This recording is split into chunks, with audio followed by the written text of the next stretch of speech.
KSRTC ordinary ബസ്സുകളിൽ June 15 മുതൽ എല്ലാ സ്ത്രീകൾക്കും സൗജന്യ യാത്ര പ്രഖ്യാപിച്ച മുഖ്യമന്ത്രി. പ്രിയദർശിനി എന്ന പേരിലാകും പദ്ധതി അറിയപ്പെടുക. പദ്ധതി നടപ്പിലാക്കുമ്പോൾ സർക്കാരിന് പ്രതിവർഷം 70 കോടിയോളം രൂപ പ്രതിമാസം അധിക ബാധ്യത വരും. ഇത് കണക്കാക്കി 800 കോടി രൂപ പ്രതിവർഷം KSRTCക്ക് സർക്കാർ അധികമായി അനുവദിക്കും.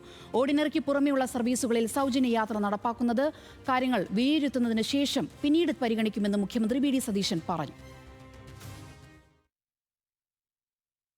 പ്രായഭേദമന്യേ എല്ലാ സ്ത്രീകൾക്കും ട്രാൻസ്ജെൻഡർ വ്യക്തികൾക്കുമായി KSRTC ബസ്സിലെ ഓർഡിനറി സർവീസുകളിലെ ബസ്സുകളിൽ സൗജന്യ യാത്രാ സ്കീം ജൂൺ 15 മുതൽ നടപ്പിലാക്കുന്നതിന് അതിനുള്ള അംഗീകാരം നൽകാൻ വേണ്ടി തീരുമാനിച്ചു. സർക്കാരിന് ഒരു മാസം 65-70 കോടിയോളം ബാധ്യത വരും. 800 കോടി രൂപയിലധികം ഒരു വർഷത്തിൽ KSRTCക്ക് അതിൻ്റെ വരുമാനക്കുറവ് വരും. ആ പണം സർക്കാർ KSRTCക്ക് നൽകും.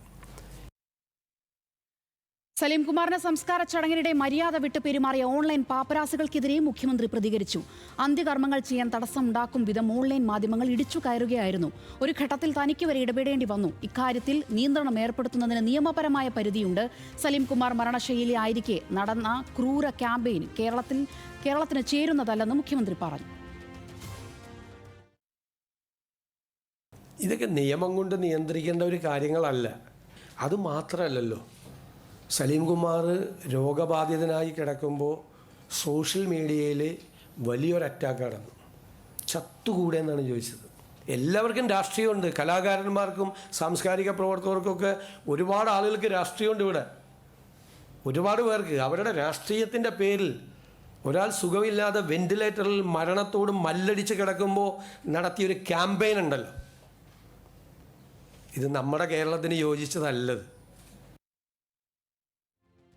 IAS ഉദ്യോഗസ്ഥരുടെ രാഷ്ട്രീയ പശ്ചാത്തലം അന്വേഷിച്ചല്ല നിയമനം നടത്തുന്നതെന്ന് B. അശോകിന്റെ നിയമനത്തെക്കുറിച്ചുള്ള ചോദ്യങ്ങൾക്ക് മുഖ്യമന്ത്രി പ്രതികരിച്ചു. ഒരു പുതിയ കാര്യമല്ലല്ലോ ഇത്. ഞങ്ങളിപ്പോൾ പുതിയതായി ഉണ്ടാക്കിയിരിക്കുന്ന, ഞങ്ങൾ വരുന്നതിന് മുമ്പ് അതിൻ്റെ നടപടിക്രമങ്ങളെല്ലാം പോയതാണ്. പാനൽ ആരാ കൊടുക്കേണ്ടിയിരുന്നത്? കഴിഞ്ഞ സർക്കാരാണ് കൊടുക്കേണ്ടിയിരുന്നത്, പാനൽ കൊടുക്കേണ്ടിയിരുന്നത് അല്ലേ? അവർ നിയമിച്ചു. അപ്പം ഞങ്ങളത് പരിശോധിക്കും. ഇത് പുതിയ കാര്യം ഞങ്ങളുടെ ഗവൺമെൻറ് വന്ന ഉടനെ തന്നെ ഗവർണർ കാവ്യവൽക്കരണമായിട്ട് ഇറങ്ങി എന്നുള്ളതല്ലല്ലോ. LDF ഗവൺമെൻറ് ഇവിടെ അധികാരത്തിൽ ഇരിക്കുന്ന കാലത്ത് എല്ലാ യൂണിവേഴ്സിറ്റികളിലും ഈ വിഷയം ഉണ്ടായല്ലോ. എല്ലാ വിഷയവും അതിൻ്റെ ഒരു തുടർച്ചയായിട്ടുണ്ടായ സംഭവമല്ലേ. സർക്കാർ അത് പരിശോധിച്ച് ഞങ്ങളെക്കൊണ്ട് നിയമപരമായി എടുക്കാൻ പറ്റാവുന്ന എല്ലാ കാര്യങ്ങളും ചെയ്യും. സെക്രട്ടേറിയറ്റിലെ നോർത്ത് ഗേറ്റ് സമരം ഉള്ളപ്പോൾ മാത്രമേ അടയ്ക്കൂവെന്നും അല്ലാത്തപ്പോൾ അടച്ചിട്ടുണ്ടെങ്കിൽ പരിശോധിക്കുമെന്നും സതീശൻ വ്യക്തമാക്കി. വ്യക്തിപരമായ ആവശ്യത്തിനാണ് പോയതെന്ന് മംഗലാപുരം സന്ദർശനത്തിനുള്ള മറുപടിയായി മുഖ്യമന്ത്രി പറഞ്ഞു. കേരളത്തിൽ ബന്ധമുള്ള ആളുകളെയാണ് കണ്ടതെന്നും വിശദീകരണം. വിവരങ്ങളുമായി അർജുൻ രാജു ചേരുന്നുണ്ട്. അർജുൻ, വിവിധ വിഷയങ്ങളിൽ മുഖ്യമന്ത്രിയുടെ പ്രതികരണം നമ്മൾ കണ്ടു. ഇതിൽ ഏറ്റവും പ്രധാനപ്പെട്ടതെന്ന് പറയുന്നത് KSRTC ബസ്സുകളിലെ സ്ത്രീകളുടെ സൗജന്യ യാത്രയാണ്. തെരഞ്ഞെടുപ്പ് കാലത്തെ വലിയ പ്രഖ്യാപനമായിരുന്നു, വലിയൊരു ഇതായിരുന്നു UDF അധികാരത്തിലെത്തിയാലുള്ളതിൽ. അപ്പോൾ ഇതിൽ തീർത്തും നീതി പുലർത്താനായിട്ടുണ്ടോ? ഇതിനെ എങ്ങനെ വിലയിരുത്താം?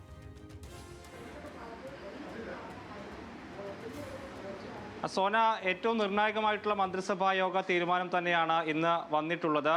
കഴിഞ്ഞ തെരഞ്ഞെടുപ്പ് കാലത്ത് UDFന്റെ ഏറ്റവും വലിയ വാഗ്ദാനമായിരുന്നു KSRTC ബസ്സുകളിൽ സ്ത്രീകൾക്ക് സൗജന്യ യാത്ര. ആ തീരുമാനം ഉണ്ടായിരിക്കുന്നു. ജൂൺ 15 തൊട്ട് ഓർഡിനറി ബസ്സുകളിൽ സ്ത്രീകൾക്ക് സൗജന്യ യാത്ര തുടങ്ങും. ട്രാൻസ്ജെൻഡർ ആളുകൾക്കും സൗജന്യമായി യാത്ര ചെയ്യാം. ആദ്യഘട്ടത്തിൽ ഓർഡിനറി ബസ്സുകളിലായിരിക്കും സൗജന്യ യാത്ര എന്ന് പറയുമ്പോൾ രണ്ടാം ഘട്ടം എന്ന് തുടങ്ങും എന്നുള്ള കാര്യത്തിൽ വ്യക്തതയില്ല.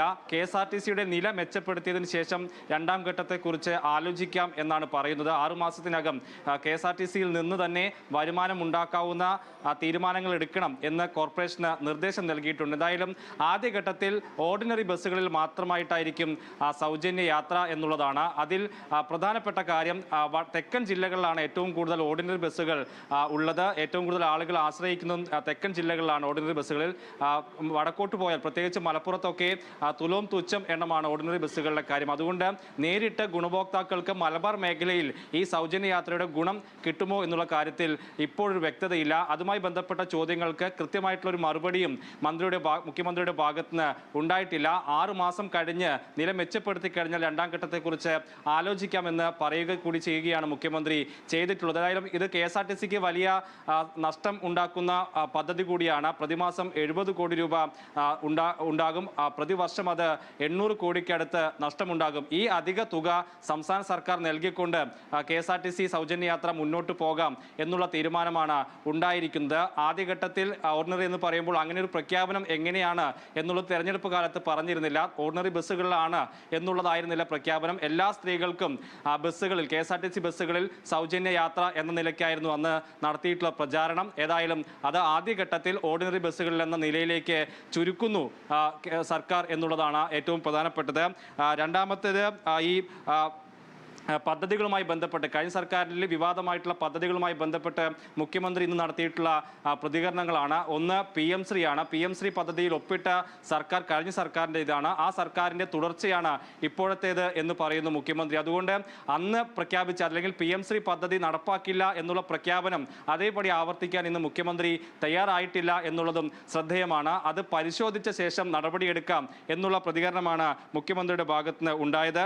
മൂന്നാമത്തേത് മുനമ്പം കേസുമായി ബന്ധപ്പെട്ടുള്ളതാണ്. മുനമ്പം വിഷയം പരിഹരിക്കാൻ കുറച്ച് സമയം മാത്രം മതി എന്നുള്ളതായിരുന്നു മുഖ്യമന്ത്രിയുടെ അന്നത്തെ പ്രതിപക്ഷ നേതാവായിരുന്ന VD സതീശന്റെ പ്രതികരണം. പക്ഷേ ഇന്ന് ആ വിഷയത്തേക്ക് വരുമ്പോൾ അത് പരിശോധിച്ച് വരികയാണ്. ഈ സമരസമിതി ഉൾപ്പെടെയുള്ള ആളുകളുമായി ചർച്ച നടത്തുകയാണ്. സമയം വേണം എന്നുള്ള നിലയിലാണ് മുഖ്യമന്ത്രി ഇന്ന് പ്രതികരിച്ചത്. അതിനോടൊപ്പം തന്നെയാണ് B അശോകിന്റെ ഉൾപ്പെടെയുള്ള IAS ഉദ്യോഗസ്ഥരുടെ നിയമനവുമായി ബന്ധപ്പെട്ട കാര്യം. B അശോകിന് സംഘപരിവാർ പശ്ചാത്തലമുണ്ട്, അങ്ങനെ ഒരാളെയാണ് ഉന്നത വിദ്യാഭ്യാസ മേഖലയുടെ മേധാവിയാക്കുന്നത് എന്നുള്ള ആരോപണം നിലനിൽക്കുന്നുണ്ട്. അതിന് മുഖ്യമന്ത്രി നൽകിയ മറുപടി IAS കേഡർമാരുടെ രാഷ്ട്രീയ പശ്ചാത്തലം അന്വേഷിച്ചാണോ ഇത്തരത്തിലുള്ള തീരുമാനങ്ങൾ എടുക്കുന്നത് എന്നുള്ള ചോദ്യമാണ് ഉന്നയിച്ചത്. IAS കേഡർമാരുടെ എണ്ണം വളരെ കുറവാണ്, അതുകൊണ്ട് ഇത്തരത്തിലുള്ള നിയമനങ്ങൾ വേണ്ടിവരും എന്നുള്ള ന്യായീകരണമാണ് മുഖ്യമന്ത്രിയുടെ ഭാഗത്തുനിന്ന് ഉണ്ടായിട്ടുള്ളത്.